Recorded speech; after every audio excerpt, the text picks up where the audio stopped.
Well, hi, everybody. Welcome back. Tonight, we've got a very special episode for you, and it is a greatest hits episode talking about Batman The Dark Knight Returns issue number 2. And that's awesome. On this back cover, it's got a picture of Batman by Frank Miller, and it says, "I've come alive again." And so you get to see the continuing rise of Batman. And you also get to see a new Robin, Carrie Kelly. And she's going to rise as well, rise to the occasion of helping her mentor, somebody that she really, really idolizes. And at first, she's unsure of herself. She's not really sure how things are going to go, but she's intent on trying to help out. Meanwhile, you get the illusion that Batman is going to eventually run into these mutants. And here in this second issue, he finally does. And you see this guy, and he sees the shadow of the Batman, and he's like, "Hey, Spot, move out of the way. Get out of the way." And he doesn't move, so the guy just shoots him, throws him right out the window with the impact. But that doesn't help, because Batman comes through the glass anyway and pulls this guy through and proceeds to use their own automatic weapon against them. So you've got a bunch of talking heads, which is where Todd McFarlane got the TV pundits, news anchors, and all of that for Spawn. He took it from that. But you get to see that Batman has captured one of the mutants, and he's tormenting him high above the sky. And the guy's like, "Please, I'll tell you anything. Just don't drop me." And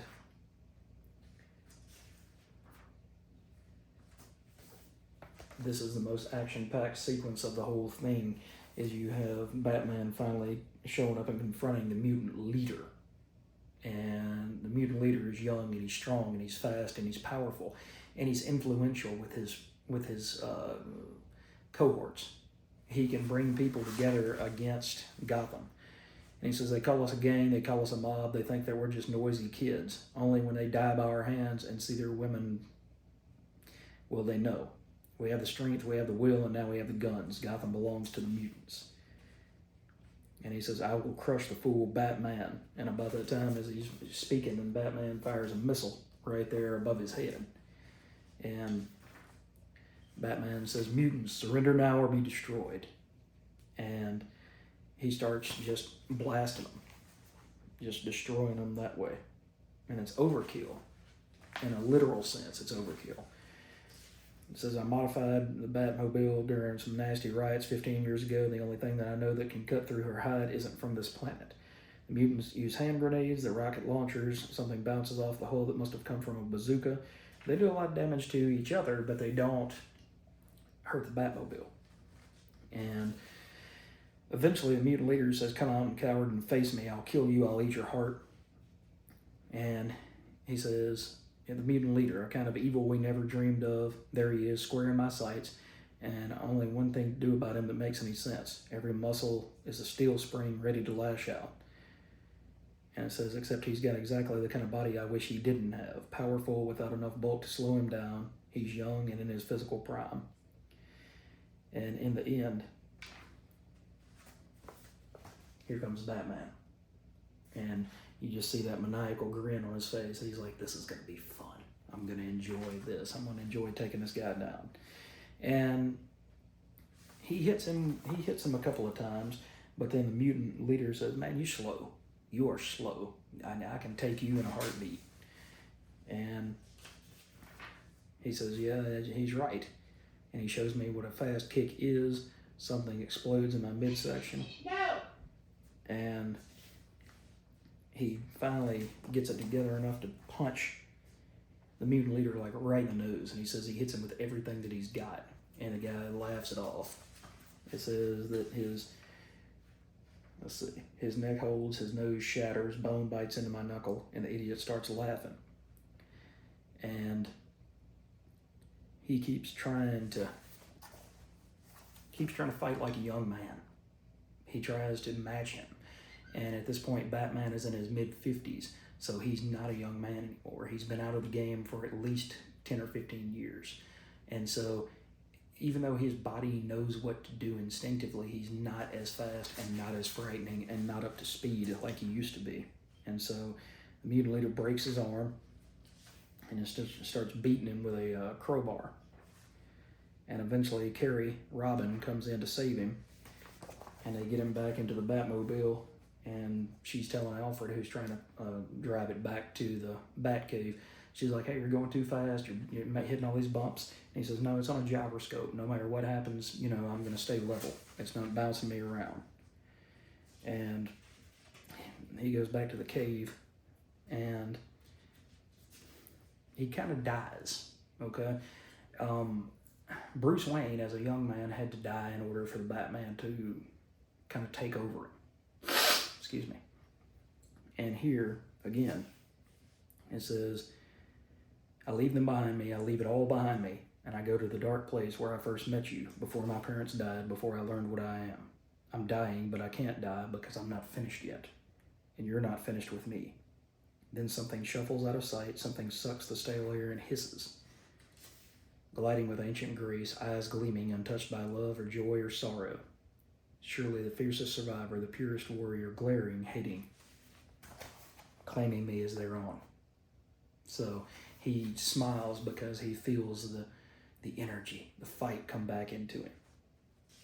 And in the end, Gordon captures the mutant leader, but then he starts laughing. And they've got him handcuffed, they got him shackled. But he ends up, it says, I hear a nervous giggle and an animal growl. I hear the handcuff links snap. And it says, I see something I'll take to my grave. Some idiot stops me from doing the obvious thing. And so it says the mayor is dead. The mutant leader ripped out the mayor's throat with his teeth. The mutant has been returned to his cell. More on this as we get it. And in the end, a hand falls on Kelly's shoulder, and it shows the reborn Batman. And he's standing strong and tall and proud. He won't be defeated by the mutant leader, not that easily. So, in the end, the mutants go to the arcade, and they're trying to destroy the arcade and blow it up and just cause mayhem. And in the end, Batman frees him from his cell so that he can have round 2. Now, I've told you before that Frank Miller is writing a mid-50s Batman, but Frank Miller's 29 at the time that he's working on this series. So it's funny that he can tap into the intensity, the wisdom of somebody who was 25 years older than him. But the mutant leader and Batman go back and fight for round 2. And it says he's faster than I am, and stronger, and seemingly impervious to pain, but they do come smarter. And so he cuts him above his eyes, and the mutant leader starts bleeding. And then it says he charges blindly, and a quick one to the nerve cluster in his deltoid. It doesn't hurt him, but no force on earth could help him move his left arm now. And in the end, you get to see classic Batman. He says, you don't get it, boy. You think this is a mud pit, but this is an operating table. And so he says, and I'm the surgeon. And so you hear a crack. And it says, something tells me to stop with the leg, and I don't listen to it. And so in the end, Batman wins. But at what cost? Now, Batman doesn't use a gun. Batman doesn't generally kill. He will threaten, he will intimidate, but he does not have to kill in order to get his point across. He needs people alive so that the mythos and the ethos of Batman really stays strong. So, again, one of the greatest books. We're at part 2 of 4.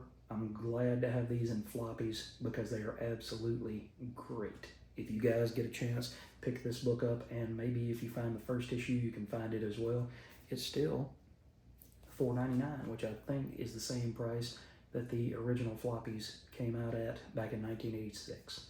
So thank you for joining me for this episode of Greatest Hits. And we once again have Batman, The Dark Knight Returns, issue 2 of 4 by Frank Miller, Klaus Janson, and Lynn Varley.